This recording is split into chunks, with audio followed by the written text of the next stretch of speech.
Halo teman-teman, perkenalkan nama saya Martin Luther Sirait dengan NIM 2902150110.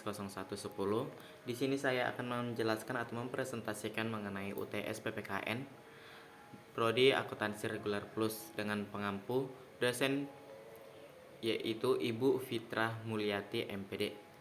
Yang pertama, ada pengertian pendidikan demokratis.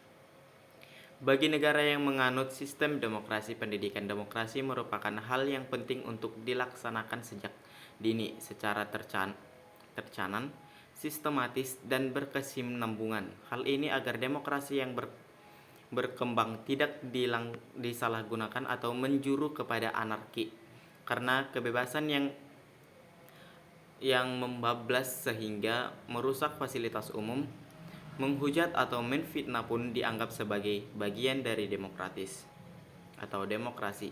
Bila demokrasi tidak disertai oleh tatanan politik dan aturan politik serta hukum yang jelas, suatu kondisi tertentu bisa berubah menjadi anarkisme dan bahkan kemudian mengundang otorisme, yaitu suatu pemerintahan yang menindas dan melawan dengan prinsip demokrasi.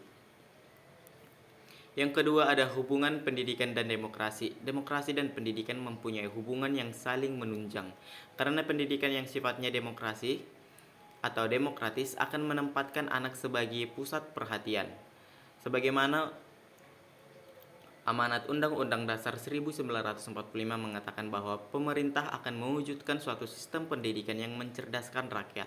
Contoh penerapan budaya demokrasi di sekolah antara lain bisa merupakan bermusyawarah untuk penyusunan tata tertib di sekolah, khususnya tata tertib di dalam kelas, bermusyawarah dalam penyusunan kelompok piket sekolah, kelompok dalam pembelajaran dan pengurusan kelas. Yang ketiga, ada tujuan pendidikan demokrasi. Pendidikan demokrasi pada hakikatnya membimbing peserta didik agar semakin dewasa dalam berdemokrasi dengan cara mensosialisasikan nilai-nilai demokrasi agar perilaku mencerminkan kehidupan yang demokratis. Sebagai konsep berbicara mengenai arti, makna, dan sikap perilaku yang tergolong demokratis, selain pengembangan nilai-nilai demokrasi dalam pembentukan mental peserta didik sesuai nilai-nilai demokrasi, demokrasi di sekolah juga mencakup proses pembelajaran untuk meningkatkan kualitas hasil belajar. Hal ini dinyatakan adalah untuk menyikapi proses yang tentunya terkait dengan nilai-nilai demokrasi dalam hal ilmu pengetahuan. Dengan mengajarkan anak berdemokrasi sejak dini, maka berarti kita telah ikut membantu mempersiapkan sebuah generasi penerus dengan prinsip-prinsip dasar demokrasi yang memegang teguh nilai-nilai etika, moral, dan sosial. Yang dimana dengan pembentukan tersebut, maka kita telah membangun calon-calon penerus bangsa atau anak-anak muda agar dapat berdemokrasi dan menghargai satu sama lain.